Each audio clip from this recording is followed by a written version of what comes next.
Hi guys, it's Mrs. Winda reporting live from the office of my home. I hope you are enjoying your 2 week vacation, so to speak. So I'm going to try and make daily videos that explain and summarize what you should have read the night before. So we're going to start reading chapter 1 of The Great Gatsby tonight, and then tomorrow I will post a video that discusses it. So today's video is going to talk about the completion of your 3 novellas. So The Awakening, Ethan Frome, and Of Mice and Men. And I want you to watch this whole video, even if you didn't read the other novellas, because as I said in class, I thought everyone should benefit from these 3 very famous endings.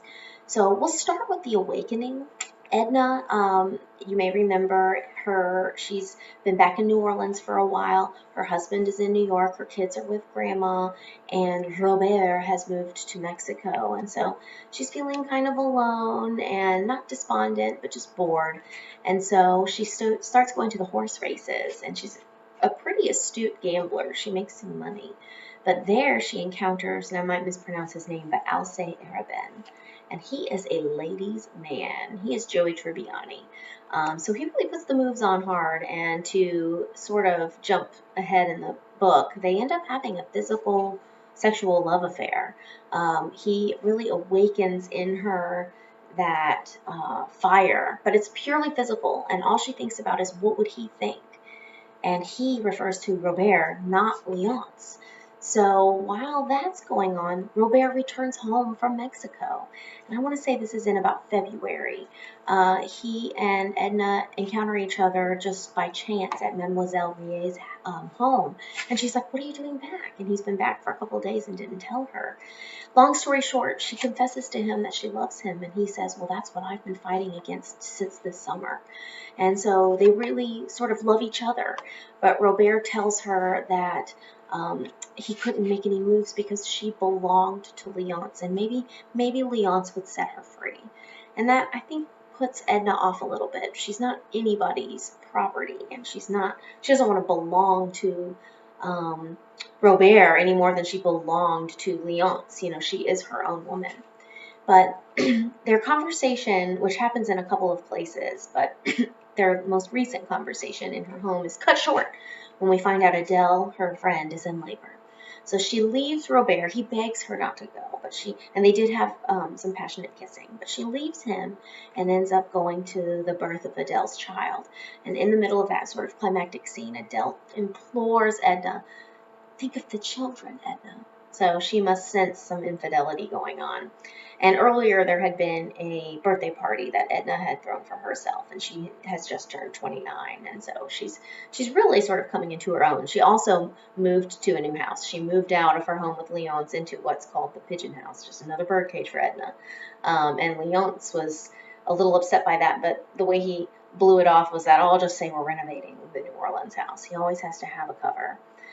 Long story short, Edna returns after the delivery of her baby, but not before she encounters Dr. Mandelet. And the doctor's trying to give her some advice about nature. But Edna says this very famous line. She says, "Perhaps it was better to wake up after all, even to suffer, than to remain a dupe to illusions all one's life." And that line is just incredibly famous in The Awakening, and it just shows that Edna's not going to settle anymore. But when she returns back to her new home, the pigeon house, Robert has left, and he left her a breakup note, and it says, "I love you. Goodbye, because I love you." So fast forward, I think we're in about March. Edna goes back to Grand Isle. Victor is there with Maria Gita, and they're about to have lunch. And Edna says, "I'm going to go take a swim." And they're like, "It's so cold." And she's like, "Well." And she walks down to the bathhouse and puts on her bathing suit and then decides, "I don't want to wear this." She takes it off. She's naked like a newborn child. And she gets in the water and starts swimming. And while she's swimming, and remember, she's not that great of a swimmer, she's just thinking about all these things in her mind. What Mademoiselle Reyes had said to her about to be an artist is to be courageous, and goodbye, because I love you. And just these thoughts are just going in her mind. And she realizes after a while she's too far out into the ocean. She can't swim back, and her arms are exhausted, and she drowns. That's how the novella ends. Edna dies. And you might remember she had told her friend Adele that she would give up her life for her children, but she wouldn't give up herself. So essentially, that's this coming to fruition. She couldn't, I guess, have the life that she wanted, so she gives it up, and perhaps maybe it's the best thing for her kids. It won't bring shame and infamy to her family that an affair would have. So that's the awakening. Edna drowns. Now let's talk Ethan Frome. So Ethan Frome's famous ending, Xena has discovered that her favorite pickle dish has been broken, and I think she probably senses there's some sort of romance going on between Maddie and Ethan, and she's going to kick Maddie out and replace her with the new girl. Well, Ethan insists the next morning that he's going to drive Maddie to the flats to catch her train so that they can have some final time together, despite what Xena says. Xena wants him to stay and fix up the furnace, which, was never fixed for when Maddie was there. But Ethan takes her, and they're just so sad and reminiscing about in the summer when I guess Maddie had feelings for him all the way back then. Long story short, Maddie says, let's go coasting, Take me down that hill. Let's hit the tree. Let's end it. If we can't be together, then let's just die. Because Ethan was thinking, well, I can't send you off to be married. I'd rather you be dead than married. And she says, okay, let's do it. So they go down once, and then they go down a second time, and it's the second time they switch places. So Maddie is behind Ethan, holding on to him, and they're going down coast, turn, flying through the air. And he says, Ethan keeps saying to himself, I think I can fetch it. I think we can fetch it. And he's aiming straight at the tree. But then an image of Xena pops in his head, and it causes a jolt.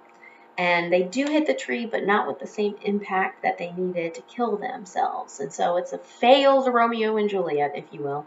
They both survive the smash up. But Ethan, is lying there in the snow.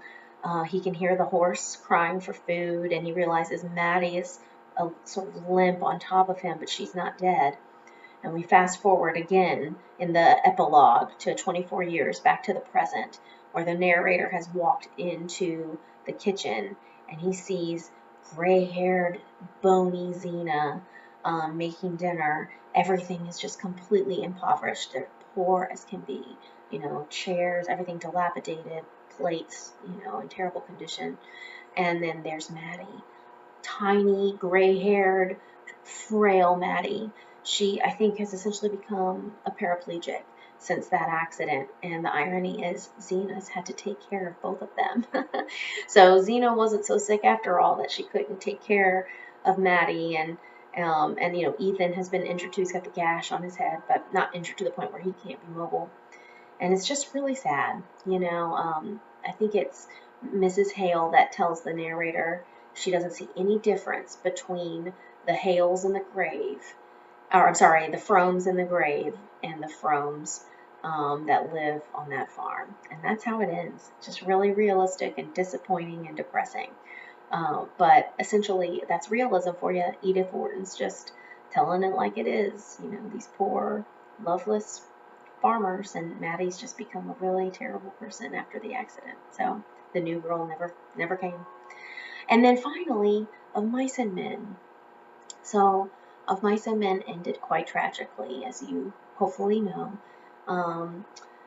It's Saturday or Sunday, Saturday night they had gone out and left the 4-week ones behind, so now it's Sunday, and Lenny encounters Curly's wife. Lenny has killed his puppy from too much cherishing, and he feels bad. He's worried George won't let him tend the rabbits. Sorry, I had to pause the video to go take care of Patrick for a second. Anyway, so Lenny and Curly's wife are together, and as I said, Lenny has killed his puppy, is worried that George won't let him tend the rabbits on their farm. But Curly's wife, we find out, is really lonely and married Curly on a whim, but she doesn't like him, and she had maybe had a hopeful future, a dream of her own of becoming an actress that didn't come to fruition. So she's really lonely, and Lenny talks about how much he loves soft things, and so she says, well, my hair is soft. And so Lenny starts petting it, and he's like, oh, that's nice. And she says, don't mess it up. and it starts to scare him. And when Lenny gets scared, he squeezes hard, and he doesn't know his own strength. And so he ends up pulling her hair, and she starts screaming. He covers his mouth, and he starts shaking her, and he kills her. And as soon as he does, he realizes, quote, "I done a bad thing," and he knows that he has to run. So when George had told him at the beginning of the novel, if something bad happens, run. And this is sort of a replay of what happened in Weed, where he had pulled on the girl's dress. So he runs back to the brush where George had told him to run when something bad happens. So George and some others just make this discovery that, Curly's wife is dead. And George knows exactly where Lenny is. He sneaks back in to grab Carlson's Luger. We don't know that until later. But then the rest of them are going to go on a hunt to kill Lenny. And George tries to explain, don't kill him. He didn't mean it. He doesn't do things out of meanness. Can't we just lock him up? But they know that if Curly's wife gets his hand on him, he's going to kill him. And he goes and gets the gun from Crooks. So George sends them on a different way. He says, we came from the north, so he would have run to the south or something to that effect. And so George then goes ahead to find Lenny where he knows he is and buys him just enough time to catch up with Lenny. I'm going to read the part that's really meaningful, so please just listen. And if you have your book, it's page 104 and 105. Lenny's worried that George is going to be upset with him, and George's like, no, I'm not mad. He's like, well, give me hell, George, like you always do. You could use your $50 and go if it weren't for me, Oh, and I should pause. There was a weird part, if you were curious, where Lenny is hallucinating to himself. He hallucinates his Aunt Clara, and he hallucinates a giant rabbit talking to him. So we get inside Lenny's sort of crazy mind for a short term there. But anyway, George is there with Lenny, back at where the novel begins. And he says, I can go away right in the foothills, says Lenny. I'll go off into the hills and find a cave if you don't want me. And George shakes himself. No, I want you to stay with me here. Lenny says, well, tell me like you done before. Tell you what, about those other guys and about us. So George says, guys like us got no family. They make a little stake and then they blow it. They ain't got nobody in the world that gives a hoot in hell about them. But not us, cries Lenny happily. Tell us about us now. George was quiet for a moment. Not us, because I got you, and I got you, says Lenny. We got each other, that's what gives a hoot in hell about us, Lenny cried in triumph. George took off his hat, and he says, take off your hat, Lenny. There feels fine. Lenny removed his hat dutifully and laid it on the ground in front of him. The shadow in the valley was bluer, and the evening came fast. On the wind, the sound of the crashing brush came to them. George had been listening in the distant sounds. For a moment, he was businesslike. Look across the river, Lenny. I'll tell you can almost see it. Lenny turned his head off into the pool, across the pool, and up on the darkening slopes of the Gavilands, the mountains. We're going to get us a little place, George began. He reached into his side pocket and pulled out Carlson's Luger. He snapped off the safety, and the hand and the gun lay on the ground behind Lenny's back. A man's voice called from up the river, and another man answered. Go on, said Lenny. George raised the gun, and his hand shook, and then he dropped his hand to the ground again. Go on, said Lenny. How's it going to be? We're going to get a little place. We'll have a cow, said George. We'll have a pig and chickens, and down at the flat we'll have a little piece of alfalfa. For the rabbits, Lenny shouted. For the rabbits, George repeated. And I get to tend the rabbits, and you get to tend the rabbits. Lenny giggled with happiness. And live off the fat of the land. Yes. Lenny turned his head. No, Lenny. Look down there across the river, like you can almost see the place. Lenny obeyed him. George looked down at the gun. There were crashing footsteps in the brush now. George turned and looked toward them. Come on, George. When are we going to do it? We're going to do it soon. Me and you. You and me. Everybody's going to be nice to you. Ain't nobody going to make no trouble. Nobody going to hurt nobody nor steal from them. No, Lenny says. I thought you was mad at me, George. George said, no, Lenny, I ain't mad. I never been mad, and I ain't now. That's the thing I want you to know. The voices came closer now.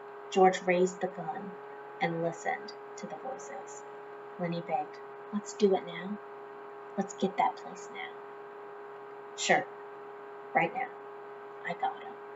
We got him. And George raised the gun and steadied it, and he brought the muzzle of it close to the back of Lenny's head. His hand shook violently, but his face set and his hand steadied. He pulled the trigger. The crash of the shot rolled up the hills and rolled down again.